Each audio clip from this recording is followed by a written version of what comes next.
think the biggest takeaway, as we're looking back, is the impacts. I've never really appreciated the impact that you're seeing on the field. We've always, when we talk in our lectures and all that stuff, football is like a 70-mile-an-hour head-on collision.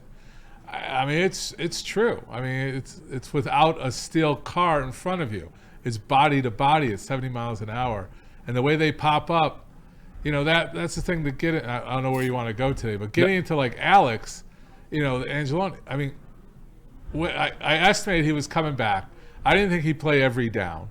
I didn't think he'd have an impact like he did. The guy was like they said, the return of the king. I mean, it was true, but then you think about it. What's he been doing for 6 weeks?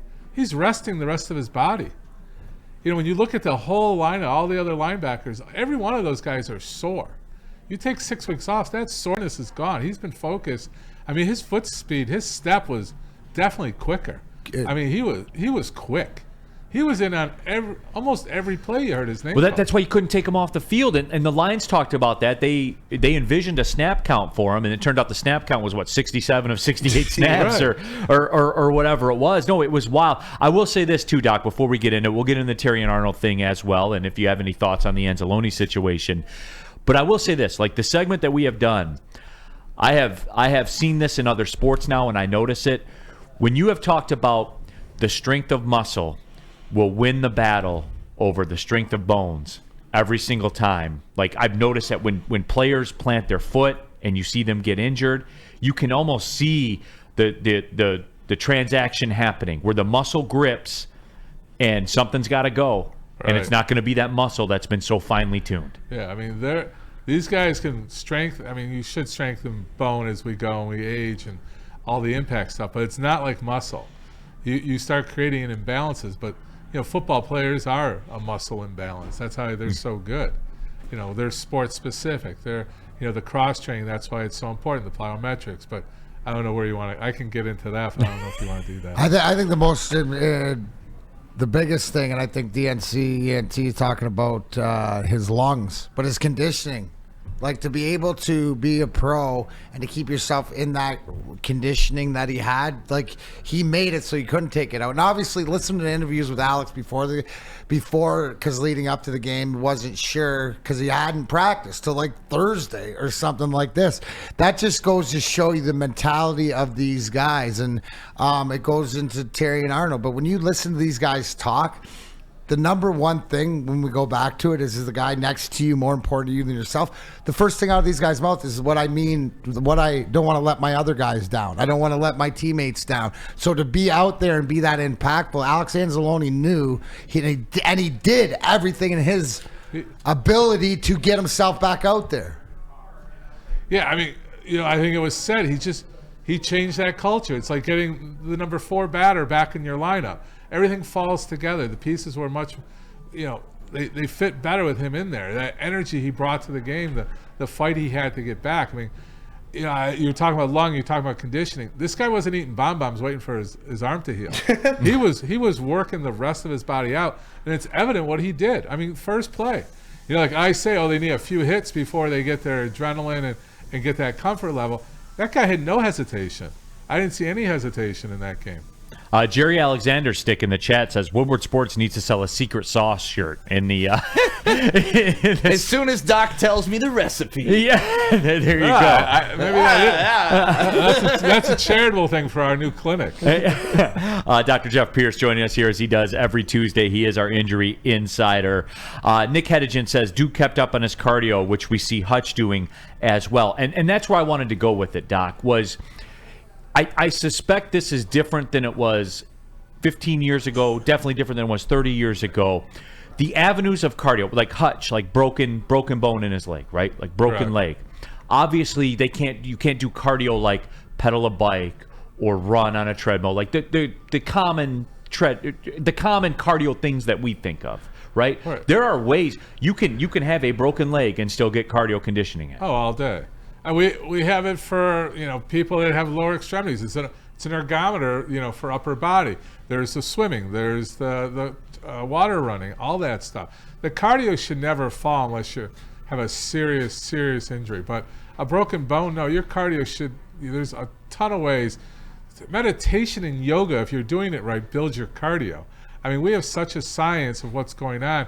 You know, the Olympic sports have advanced us, kind of like NASA advanced other technology. The Olympic camp has advanced our abilities to train people, because those are millimeters or seconds. So all that technology in an NFL locker room is all available. I mean, it's just, there's no excuses. It's the will of who wants to do it. And you're looking at a Hutchinson and Angeloni that has the 150% will, not the 100, not the 110. These guys are 150. I mean, watching Hutchinson on the sideline, I mean, he was motivated. Just walking around with he had barely a limp going. Woodward Sports chat thread has some business suggestions for you, Doc. They and multiple people have said you need to trademark secret sauce immediately. All right, let's get your legal team on it, Doc. All right, let's do that. Let's shift gears here. Terrion Arnold, the right foot, and it looked bad, and was carted off the field. Was later seen in a walking boot. Turns out the X-rays were negative, and Doc, again, just to grandstand a little bit with what DMAC brought up about how, you know, he in the press conference when he was talking about it to the media said essentially, you know, I'll go out there on the field and die for those guys next to me. He literally said that. So, you know, it's one of those things, Doc, where, and we don't know the extent, right? They didn't give out a lot of the medical information on it, but my initial reaction when I saw it was when he rolled over and kind of the leg hit the other leg, right? Like, and that's I was worried about, like, broken ankle or something along those lines, but X-rays are negative, so here we go. Well, don't forget, X-rays just show bone. We're still talking about ligaments and muscles and tears and strains and everything like that. The guy who's going to benefit some of the most is that week off. The bye week is him. He's going to baby that thing. He's, you know, I hate to keep pushing it, but he's going to get some secret sauce, get some stuff going, get that healing. Him not being on the field in 2 weeks, I'd be surprised. I mean, he's going to be overly cautious. Carting him off the field, I think he did freak. You know, I think there was a moment of like, oh my gosh, you know, he says, I talked to God and prayed. And so it was an impactful thing, like you saw it. But these guys are so strong and pliable and flexible.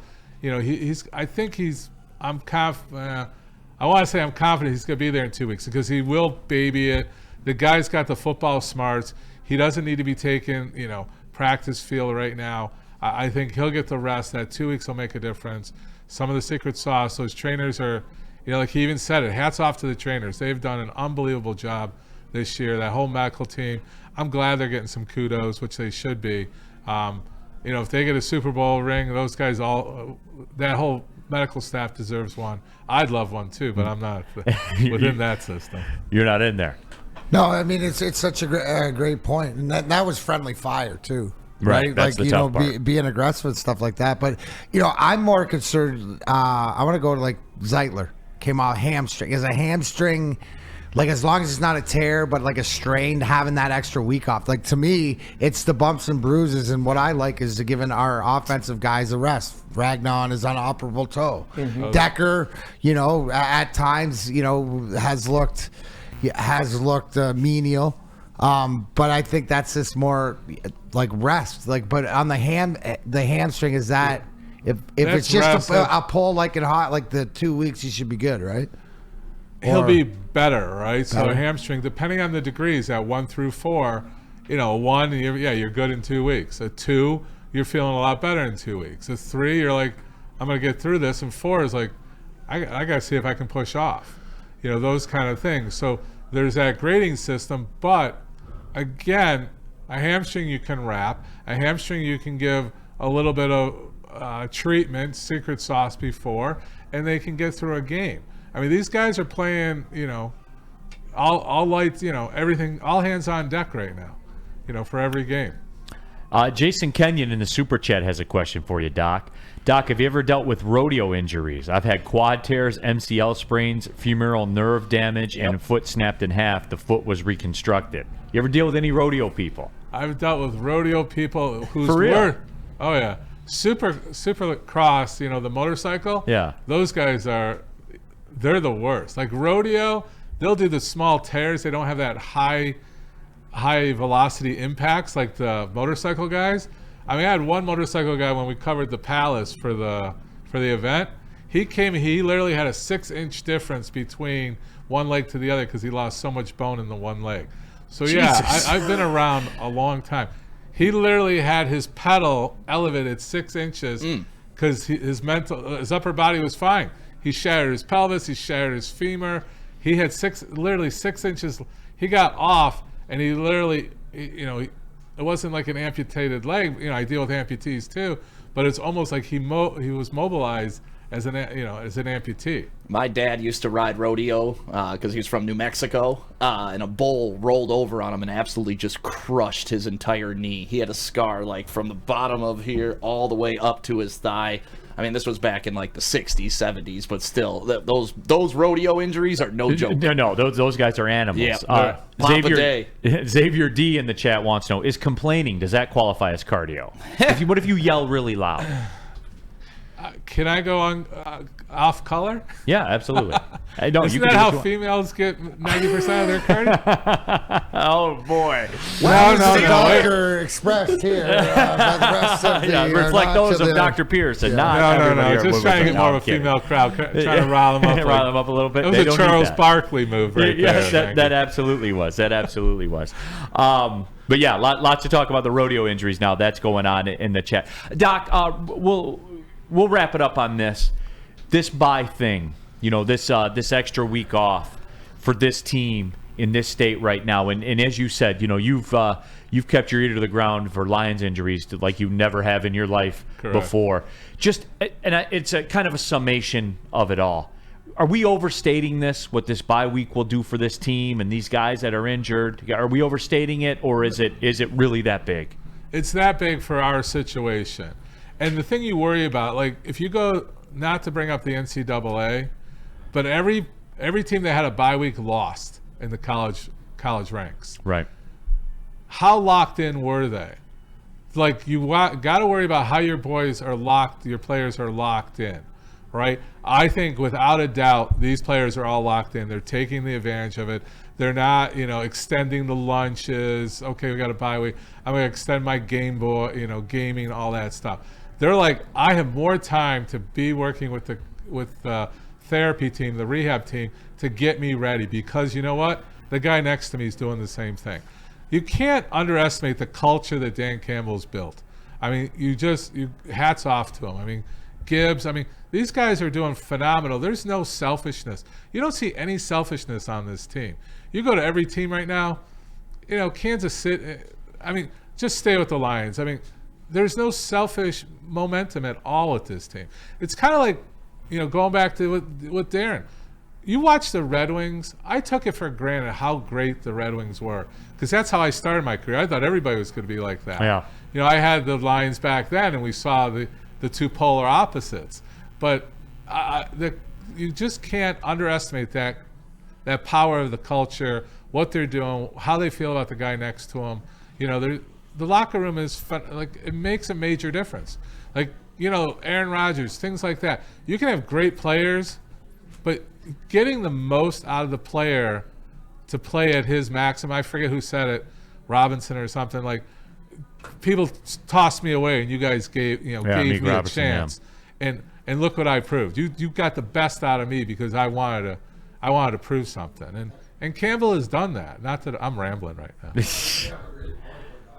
Of what this week is, because you can't, and I know the coaches will be game planning and putting things together, but you don't know who you're going to play. So this week is about being at, and I don't expect them to be on the field as much, but they're in the locker room, they're in the training room, they're together.